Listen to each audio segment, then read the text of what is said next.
اپنے والد کے ساتھ نیکی کرو، یعنی نیکی کرنا باعث مغفرت اولاد قرار پائی ہے، یعنی ان کے ساتھ نیکی کرنے سے گناہوں کی تلافی ہوتی ہے۔ اب جب یہ جواب دیا رسول اکرم نے، وہ اٹھ کر چلا گیا شخص سے سوال کرنے والا۔ اس کے باوجود رسول نے بڑے افسوس کے ساتھ کہا کہ کاش کے اس شخص کی پاس ماں ہوتی، اس کی والدہ زندہ ہوتی، تو شاید یہ جو اشارہ یہ اس چیز کا ہے کہ والدہ کی خدمت کرنا اور والد کی خدمت کرنا تو یہ دونوں میں فرق ہوتا ہے، ٹھیک ہے۔ والدہ کی خدمت کرنا شاید اس کے لیے زیادہ مغفرت طلب کے راستے کو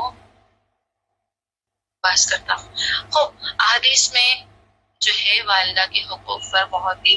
خصوصی توجہ اور تاکید کی گئی ہے۔ والدین کے حقوق میں زیادہ حصہ ماں کا آیا ہے، جو بہت ہی خاص طریقے سے بیان کیا گیا، یہاں تک کہ یہ کہ ماں کے حقوق کی ادائیگی کو غیر ممکن قرار دیا گیا ہے، کہ ممکن ہی نہیں ہے کہ انسان کتنی بھی خدمت کر لے اپنی ماں کی، لیکن وہ ایک رات کی جاگی ہوئی مشقت، یا روایتوں میں یہ کہ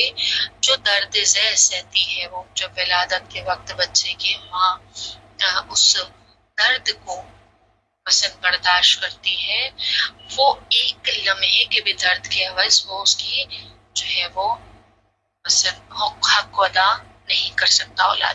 پیغمبر اکرم سے منقول ہے کہ ایک حدیث میں ماں کے حقوق کی رعایت کرنے کو کیا ہے، پچھلے گناہوں کا کفارہ قرار دیا گیا ہے۔